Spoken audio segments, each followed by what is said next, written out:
வணக்கம். போட்டித் தேர்வு வினாவடியில் இன்று நம்ம பார்க்கக்கூடிய மிக முக்கியமான ஒரு டாபிக் என்னென்னா, இந்திய தேசிய இயக்கம். அதாவது ஐஎன்எம் சொல்கிற இந்திய தேசிய இயக்கம் பற்றி இப்போ பார்க்கலாம்.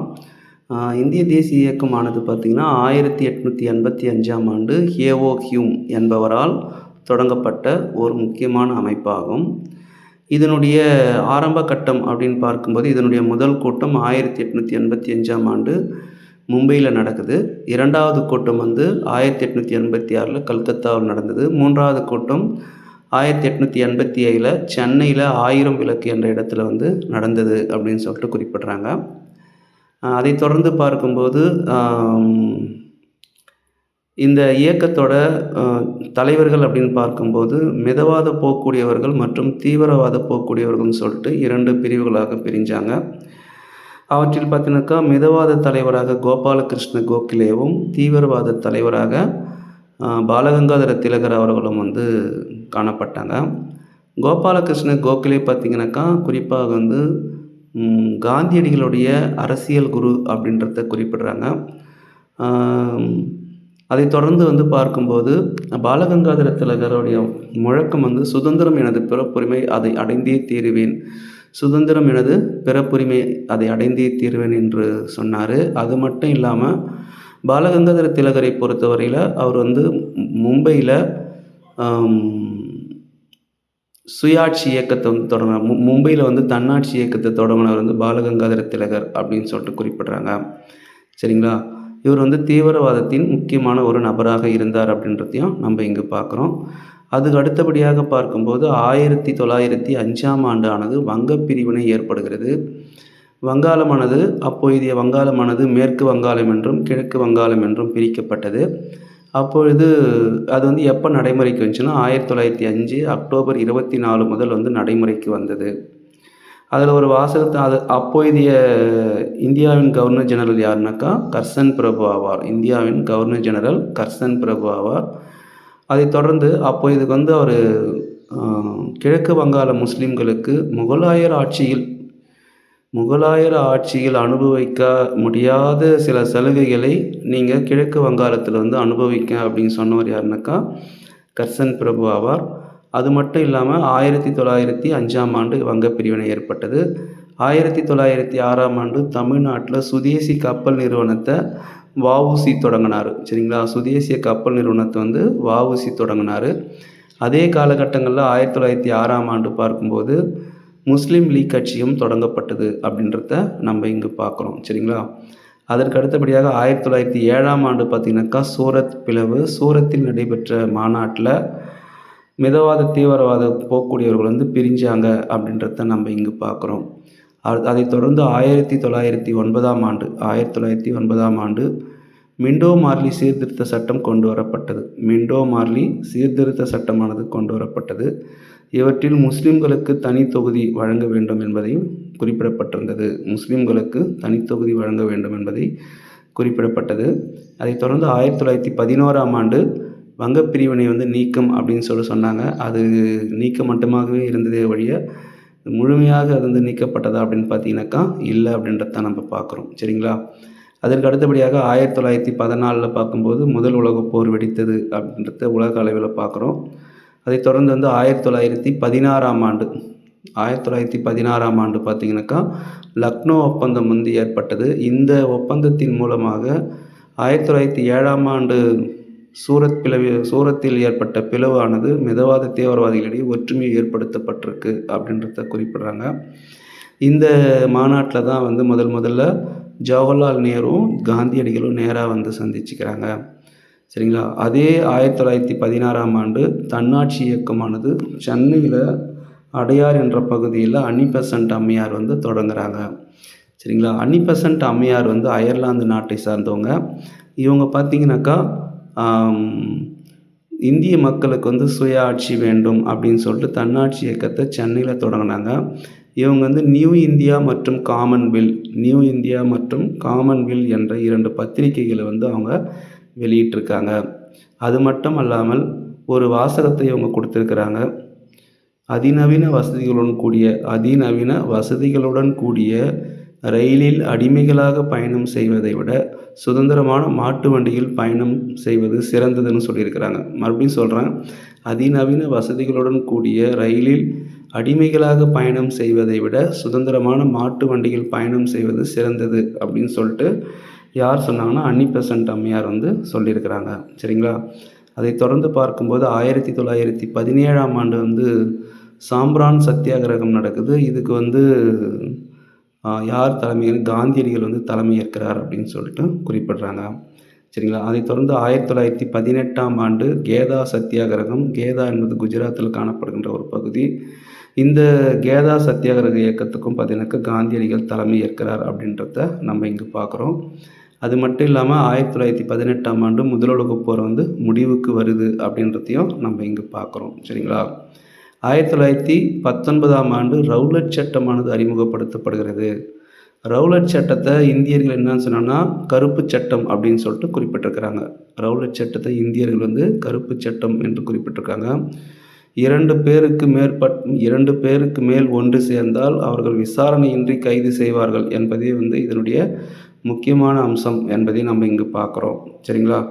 அதை தொடர்ந்து பார்த்தீங்கன்னாக்கா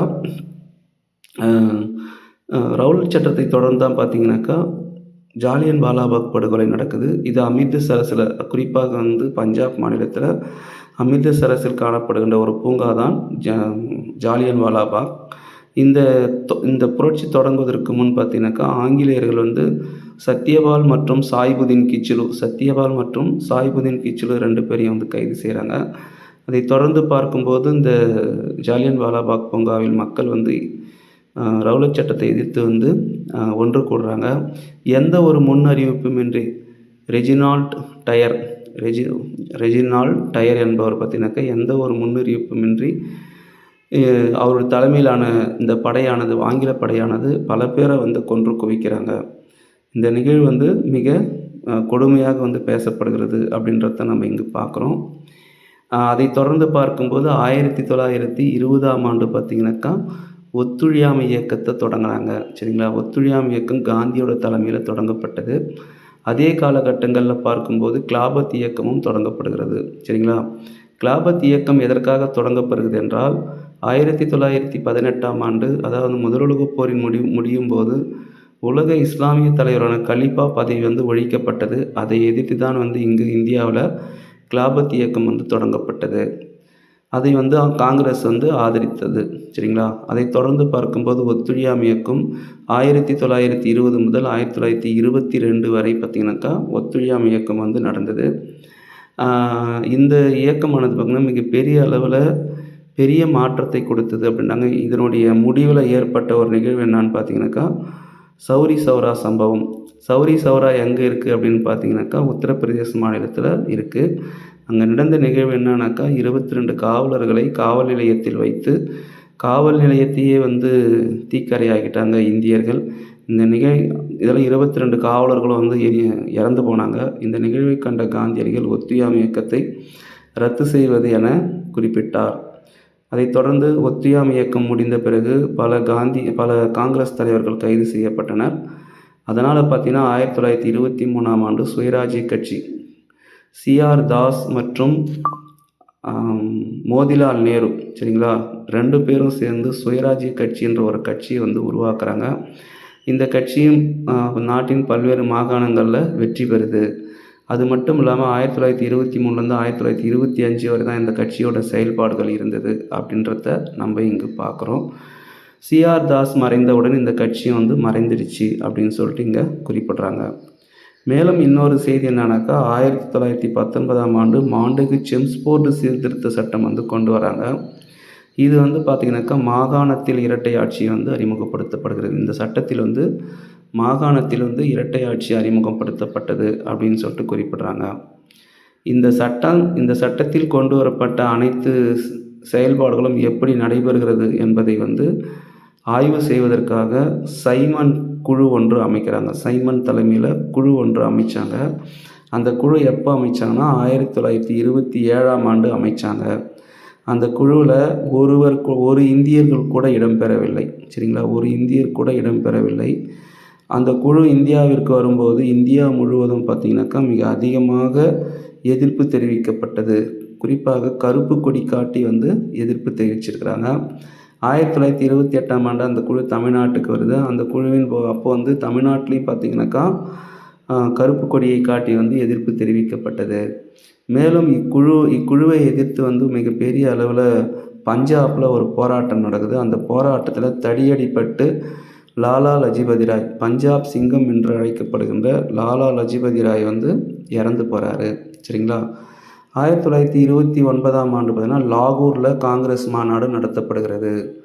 அது லாகூரில் காங்கிரஸ் மாநாடு நடத்தப்பட்ட பிறகு அந்த காங்கிரஸ் மாநாட்டில் என்ன தீர்மானம் கொண்டு வரப்படுதுன்னா, முழுமையான சுயராட்சிய தினம் வந்து கொண்டு வரப்படுகிறது. 1930 ஜனவரி 26ஆம் நாள் பார்த்திங்கனாக்கா முழுமையான சுயராஜ்யம் நாளாக வந்து அனுசரிக்கிறாங்க. சரிங்களா? இது வந்து இந்த மாநாட்டின் மூலமாக மேற்கொள்ளப்பட்ட தீர்மானம் அப்படின்றத நம்ம இங்கே தெரிஞ்சுக்கிறோம். அதை தொடர்ந்து பார்த்தீங்கன்னா 1930ஆம் ஆண்டு வந்து சட்ட மறுப்பு இயக்கம், அது உப்பு சத்தியாகிரக இயக்கமானது பார்த்திங்கனாக்கா கொண்டு வராங்க. இந்த உப்பு சத்தியாகிரக இயக்கம் பார்த்திங்கனாக்கா வட இந்தியாவில், அதாவது இந்தியாவில் காந்தியடிகளுடைய தலைமையில் நடைபெறுகிறது. சரிங்களா?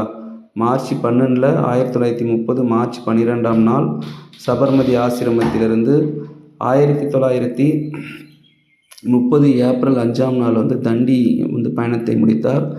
1930 ஏப்ரல் 6ஆம் நாள் வந்து உப்பு சட்டம் மீறப்பட்டது அப்படின்றத இங்கே குறிப்பிட்றாங்க.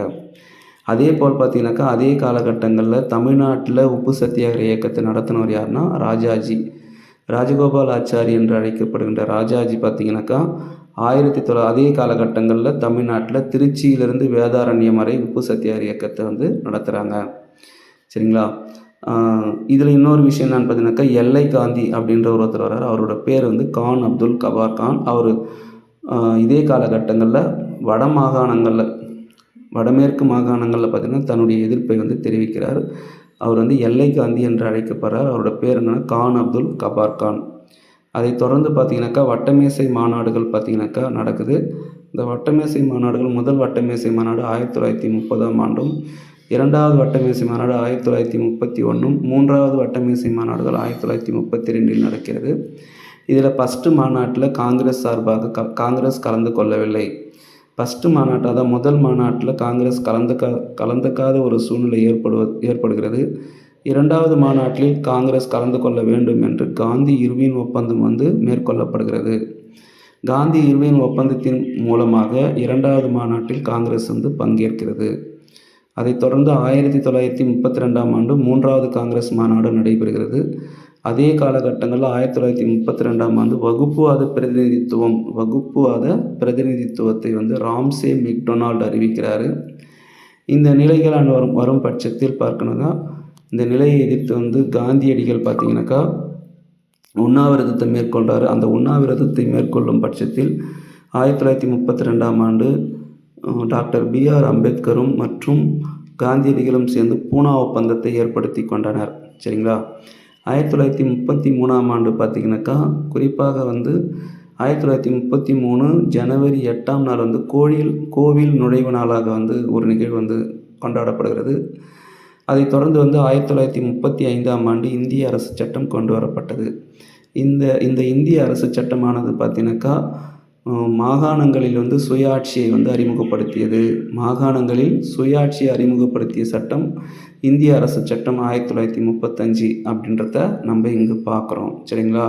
இந்த 1935ஆம் ஆண்டு இந்திய அரசு சட்டத்தின்படி தான் இந்தியாவிலிருந்து பர்மா பிரிக்கப்பட்டது. 1935ஆம் ஆண்டு இந்திய அரசியலமைப்பு சட்டத்தின்படி தான் ரிசர்வ் வங்கி, இந்தியாவில் வந்து ரிசர்வ் வங்கி தொடங்கப்பட்டது அப்படின்றத நம்ம இங்கு பார்க்குறோம். கிட்டத்தட்ட 1885 1935 வரையிலான ஓரலான ஒரு தகவலை உங்களுக்கு கொடுத்துருக்குறேன். இது கொஞ்சம் நம்ம புக்கில் உட்காந்து டீட்டெயிலாக பார்க்கணும் அப்படின்னாக்கா கொஞ்சம் டைம் ஆகும்னு சொல்கிறதுக்காக சொல்கிறோம். நீங்கள் இதை கேட்கும் பட்சத்தில் இந்த தகவல்கள் சார்ந்த வீடியோக்கள் வந்து நான் அடுத்தடுத்த வீடியோக்கள் வந்து கொடுக்குறேன். சரிங்களா? இது கொஞ்சம் நோட்ஸ் எடுத்து அதாவது வந்து இந்த நிகழ்வானது பார்த்திங்கன்னா 10th புக்கில் இருக்குது, 12th புக்கு ரெண்டுத்தையும் கம்பேர் பண்ணி கொஞ்சம் இன்னும் விரிவான ஒரு தகவலை வந்து அடுத்தடுத்து வரக்கூடிய வீடியோக்களை நம்ம பார்க்கலாம். இந்த தகவல் மொத்தம் வந்து உங்களுக்கு பிடிச்சிருக்குன்னு நான் நினைக்கிறேன். கொஞ்சம் வேகமாக தான் நான் சொல்லியிருக்கேன், ஏன்னா நிறைய விஷயங்கள் இருக்குது இதில். 1935லேருந்து 1947 50 வரை என்ன நடந்தது அப்படின்றத அடுத்த வீடியோவில் நம்ம பார்க்கலாம். நன்றி. இந்த தகவல் பிடிச்சிருந்தா நம்முடைய சேனலை சப்ஸ்கிரைப் பண்ணுங்கள், ஷேர் பண்ணுங்கள், லைக் பண்ணுங்கள். தொடர்ந்து ஃபாலோ பண்ணுங்கள், தொடர்ந்து படிங்க, போட்டித் தேர்வுகளில் வெற்றி பெறுங்க. வாழ்த்துக்கள். நன்றி.